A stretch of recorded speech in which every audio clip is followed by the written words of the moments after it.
Coucou, on se retrouve pour une nouvelle vidéo qui est similaire à la vidéo d'avant. D'ailleurs, merci de l'accueil que vous lui avez fait, la pâle du Pumpkin Autumn Challenge.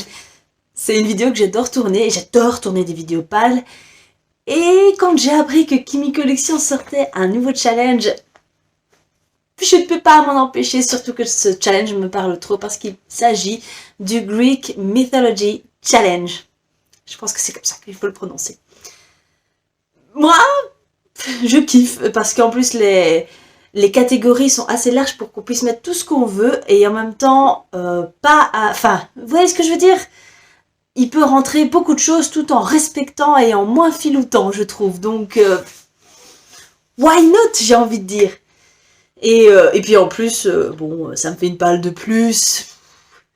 Voilà, hein, pour info, je vais faire une palle complètement différente du pack.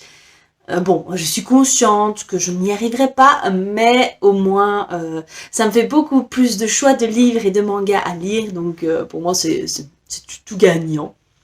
D'autant que, vous allez le voir, j'ai essayé de mettre un livre, un manga, enfin un graphique, parce qu'il y a des BD aussi, et oh bah, je me dis pourquoi pas, c'est assez chouette que je puisse faire ça dans ce challenge, ce qui a été un peu plus compliqué avec le pack.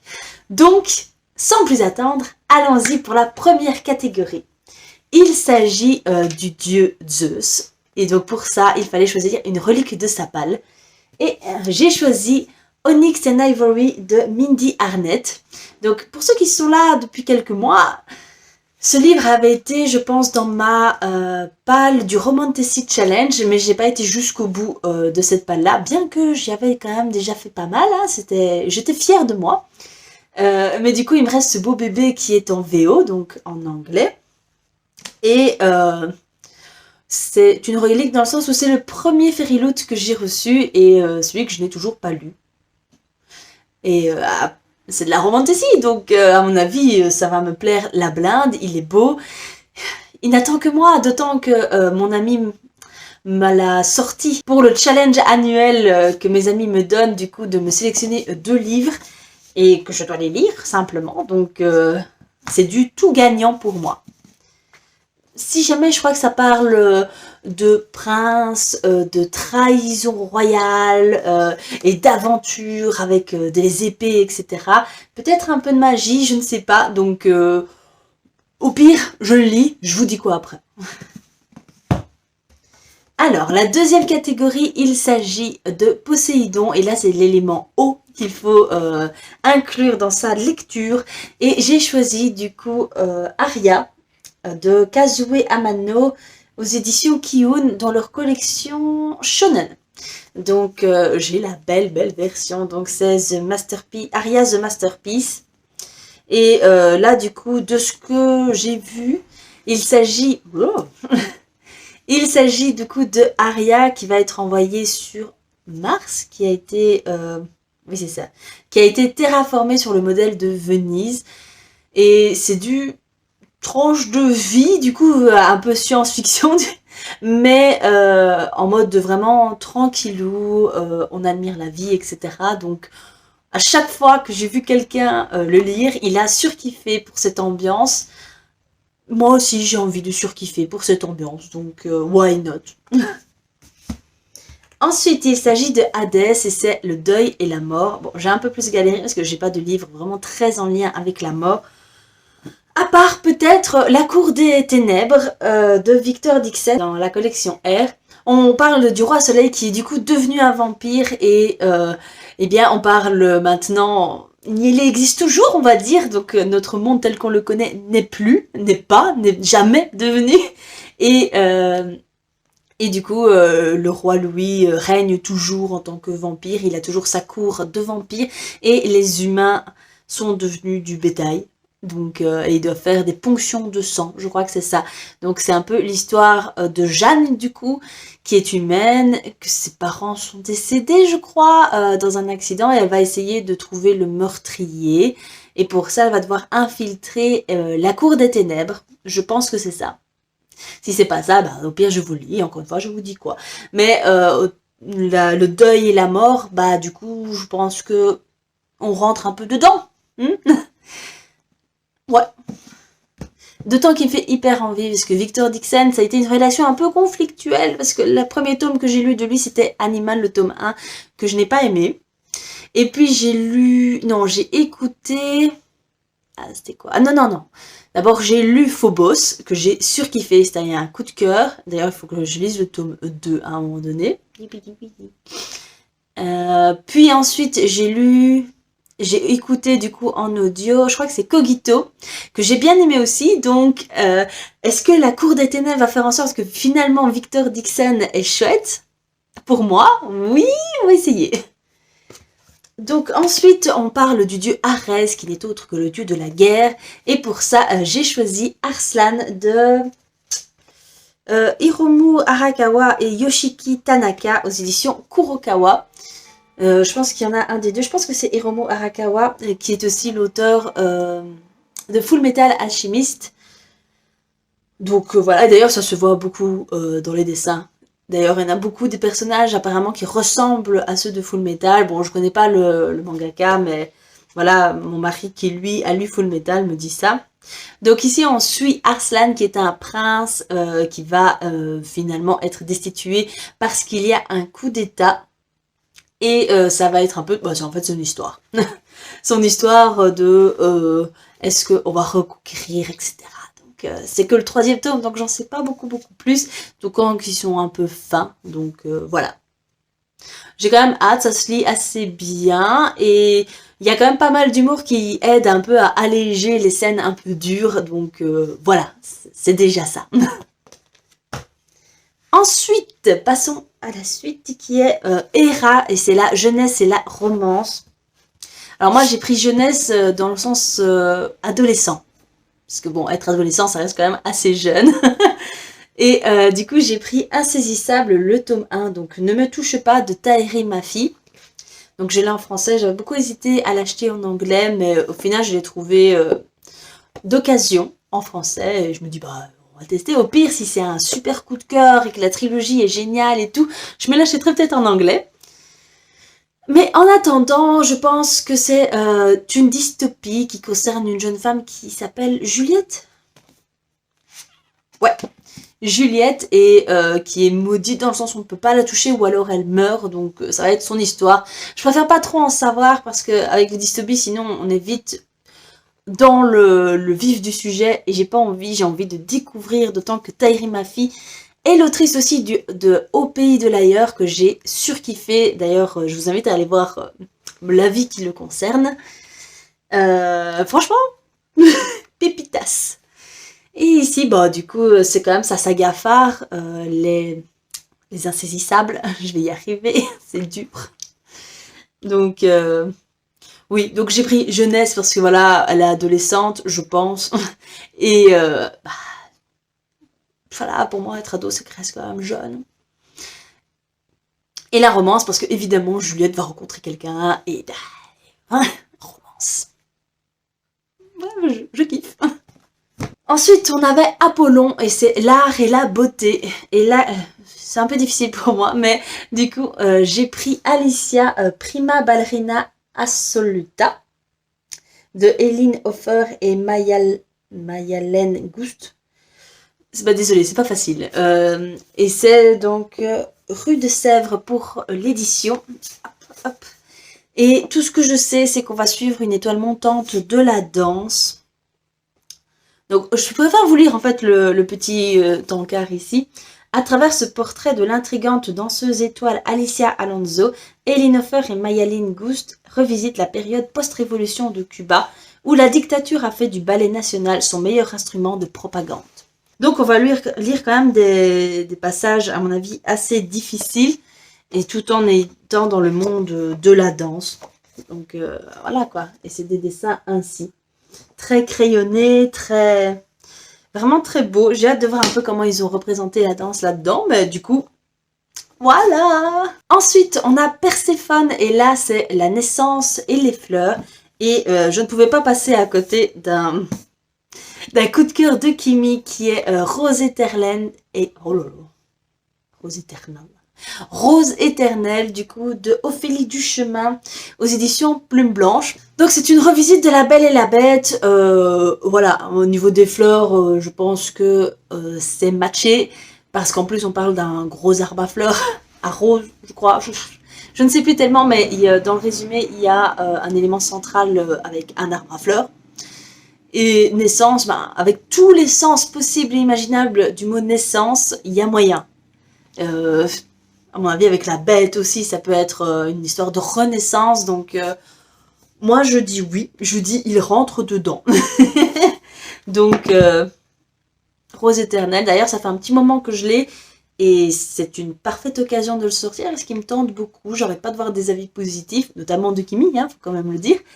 Donc j'ai envie moi aussi d'aimer, surtout que il y a un deuxième tome qui est sorti, qui est Murmure de l'océan, et qui lui est une réécriture de La Petite Sirène. Et je kiffe La Petite Sirène, les gars, je kiffe. Donc je veux. Bref, ensuite, il y avait...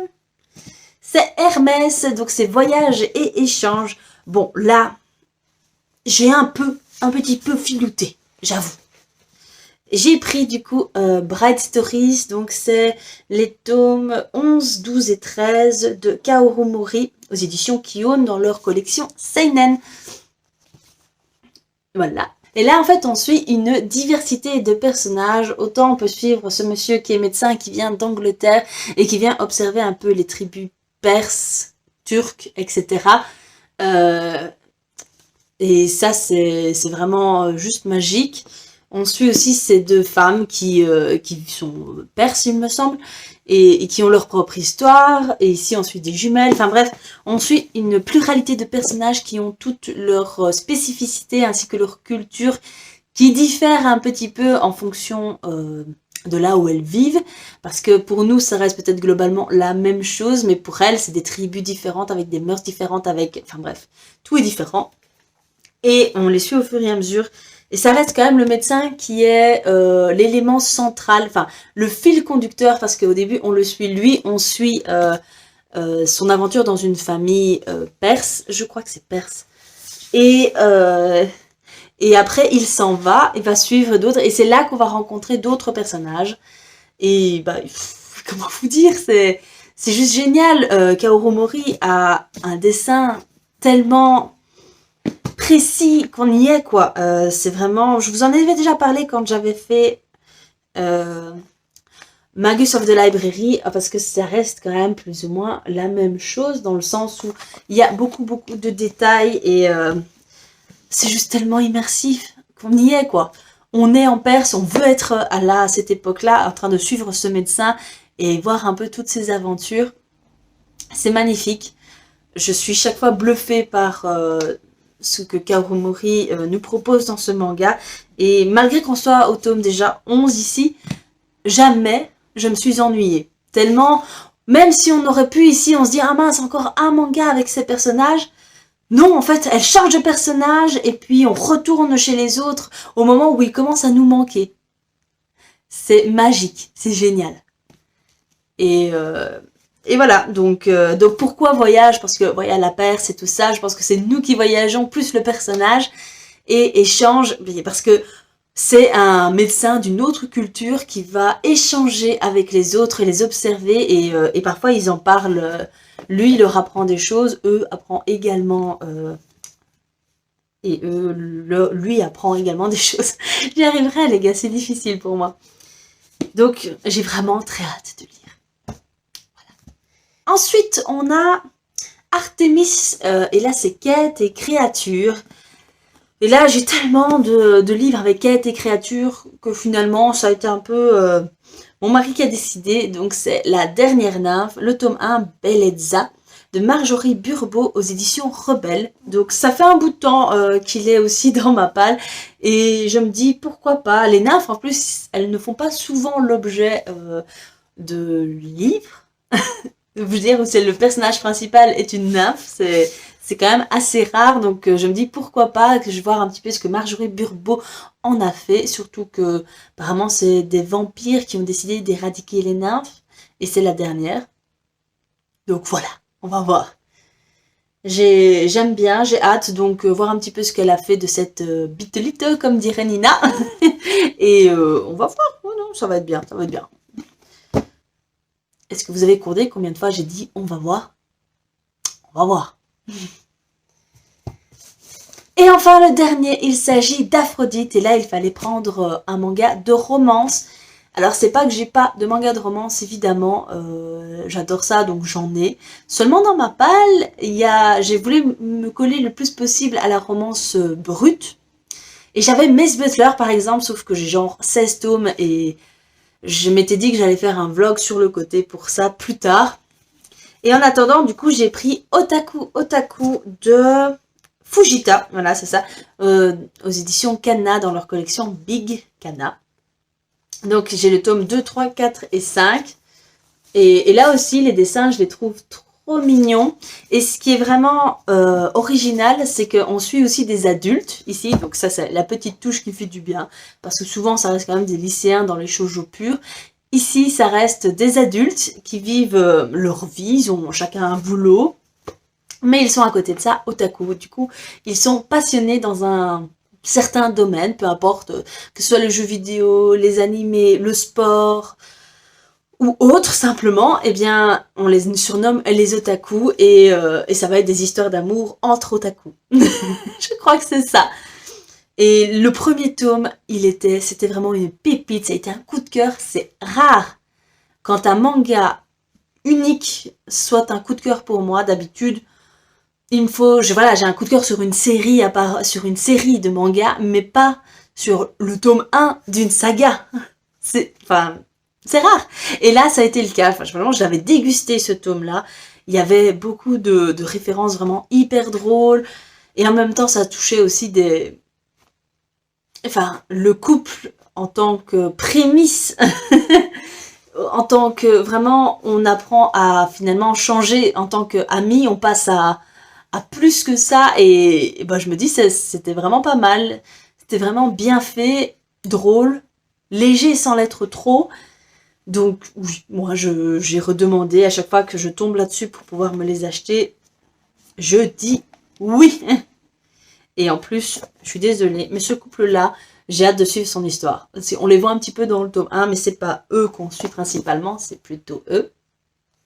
Et ceux-là, ils vont être pépitas. Voilà. Voilà, c'est plus ou moins la fin de cette vidéo. En tout cas, ma palle est faite. Merci Kimi d'avoir proposé ce challenge. Je pense que c'est hyper chouette de pouvoir proposer un challenge littéraire. Enfin, je sais pas, pour moi c'est un peu le rêve ultime. Un jour, quand j'aurai une plus grande communauté, plus on sera ici, mieux ce sera. Eh bien, j'aimerais bien proposer aussi un challenge. J'ai dit quelques idées comme ça, mais un jour. Un jour. Le temps que ça se peaufine dans ma tête et vraiment c'est agréable de voir que ça avance chez les autres et tout. Et franchement, Kimi, elle est hyper chouette. Si vous la suivez pas, encore une fois, allez-y. Je pense que je l'avais cité dans mes youtubeurs préférés, mais c'est toujours une bulle d'air de regarder Kimi et j'adore ses vlogs en particulier. Donc, et maintenant, depuis qu'elle a sa petite princesse, c'est encore plus chouette, je trouve. Donc voilà, parce que voilà, on s'identifie aussi et comme j'ai ma princesse aussi, bah voilà. Si vous aussi vous participez au Greek Mythology Challenge, le GBC, eh bien n'hésitez pas à me le dire, dites-moi vos pales, ou alors si vous n'y participez pas, peu importe, dites-moi ce que vous comptez lire ce mois-ci, si certaines de mes potentielles lectures vous intéressent, ou pas, ou si vous en avez lu certaines, n'hésitez pas à me dire aussi ce que vous en avez pensé. En attendant, eh bien, lisez bien, et il ne me reste plus qu'une chose à dire, je pense. Bisous!